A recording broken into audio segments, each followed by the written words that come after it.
प्रणाम। अगर आप अपने लाइफ में कोई एक टास्क परफॉर्म करना चाहते हो बट आप कंफ्यूज हो आप उसे इनिशिएट कैसे करो। If you are plan to perform any task but you are unable to execute it, unable to initiate it, then this video is for you.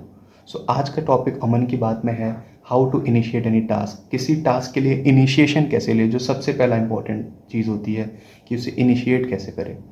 तो किसी चीज़ को भी इनिशिएट करने से पहले हमें 4 क्वेश्चन का आंसर ज़रूरी है। व्हाट टू डू, हमें करना क्या है, हम करना क्या चाहते हैं। Second, why we are doing this, हम इसे कर क्यों रहे हैं, यानी वाई टू डू, मैं ऐसे कर क्यों रहा हूँ, मैं किसी टास्क को परफॉर्म क्यों कर रहा हूँ। व्हेन टू डू, हमें वो करना कब है। हाउ टू डू, कैसे करना है। तो सबसे पहला व्हाट टू डू, अगर हम एक कम्पिटिटिव एग्ज़ाम की तैयारी कर रहे हैं, मैं एसएससी की तैयारी कर रहे हैं, तो मुझे पता होना चाहिए कि मैं एसएससी की तैयारी कर रहा हूँ, मैं यूपीएससी की तैयारी कर रहा हूँ, तो डेडिकेटली मुझे उस चीज़ की तैयारी करनी चाहिए। Second, why we are doing this, why to do, हम इसे क्यों कर रहे हैं। तो वाई टू डू का सबसे इंपॉर्टेंट रीज़न होता है कि हम सेल्फ सेटिस्फैक्शन के लिए कर रहे हैं। हमें ये क्लियर होना चाहिए, अगर मैं एसएससी करने जा रहा हूँ तो why I am doing this. If you am trying to doing UPSC, तो मैं इसे क्यों कर रहा हूँ। अगर मैं कंपनी के लिए तैयारी कर रहा हूँ तो मैं इसे क्यों कर रहा हूँ, मेरे लाइफ में ये क्या एड ऑन वैल्यू देगा, वो मुझे क्लियर होना सबसे ज़्यादा इंपॉर्टेंट है। Third is when to do. तो व्हेन टू डू का सबसे सिंपल आंसर है, व्हेन टू डू का कोई आंसर नहीं होता। जब वही लाइफ हमारे में चांस मिले उसे इनिशिएट कर देना चाहिए, उसे परफॉर्म कर देना चाहिए। लेकिन हमारे इंडियन ट्रेडिशन में थोड़ा सा कॉन्सेप्ट अलग होता है कि अगर कोई चीज़ हमारे माइंड में 29th को आती है तो मैं ये सोचता हूँ कि 1 तारीख से परफॉर्म करूँगा।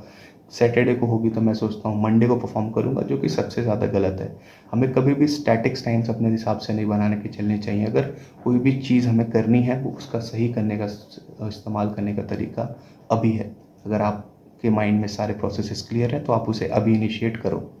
हाउ टू डू, अगर हमें किसी चीज़ पता चल गई, अब हम उसे करें कैसे, हम इसे इनिशिएट करें कैसे। अगर आपका 3 पॉइंट क्लियर है, यानी थिंक, प्लान एंड एग्जीक्यूशन आपका क्लियर है, तो आप उसे इनिशिएट करो, आपके लिए सबसे अच्छी बात है। बट अगर आपको क्लियर नहीं है तो यहाँ ज़रूरत है वो गाइडेंस की।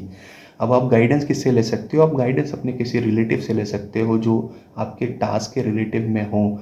यानी आपके कोई फ्रेंड हो जो आप परफॉर्म करना चाहते हो उस कंपटीशन में, उन्होंने उसका वैसा ट्राई किया हो, चाहे वो उसमें अपीयर हुए हों, या फिर आपके शर्मा जी के लड़के हों जो आपके कॉलोनी में रहते हैं, उनसे आप हेल्प ले सकते हो। नहीं तो आपके कोई सीनियर हो सकते हैं आप जिनसे हेल्प ले सकते हो।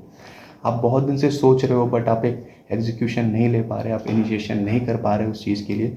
तो सबसे इम्पॉर्टेंट है, जब आप गाइडेंस लो तो आपको सबसे इम्पॉर्टेंट ध्यान रखना चाहिए कि आपको उन्हें बाय फेथ रखना पड़ेगा। अगर वो आपको कुछ बताते हैं, आपको कुछ स्टेप्स फॉलो करने को कहते हैं, तो आपको उसे फॉलो करना चाहिए। हम क्या करते हैं कि हम गाइडेंस तो लोगों से ले लेते हैं, एक सजेशन ले लेते हैं, बट उसे फॉलो नहीं करते। फिर हम उसके ऊपर 10 दिन लगा देते हैं सोचने में। आपको ऐसा नहीं करना चाहिए, क्योंकि आपने अपने माइंड में पहले ही उस टास्क के लिए 10 दिन, 1 हफ्ता, 1 महीना लगा दिया सोचते सोचते। अब अगर आपको किसी ने सजेशन दिया, आपको गाइडेंस दिया, तो आपके अगर टास्क के हिसाब से उनका आइडिया सुटेबल बैठता है तो you need to start initiate it right now. तो आपको इस तरीके से इनिशिएट करने की कोशिश करनी पड़ेगी। तो इनिशिएशन का कोई भी करेक्ट टाइम नहीं होता। इनिशिएशन तब होता है जबकि आपकी प्लानिंग, आपकी थॉट प्रोसेस और आपका एग्जीक्यूशन रेडी हो। तो इसके लिए आप अगर गाइडेंस ले सकते हैं तो आप गाइडेंस लें, और गाइडेंस लेने के बाद आप उनका ज़रूर थैंकफुल करें जिनसे आपने गाइडेंस लेके स्टार्ट की है, ताकि उनको भी एक बूस्टअप मिले चीज़ों को समझने में और आपको एक और प्रॉपर वे में गाइड करने में। So thank you so much.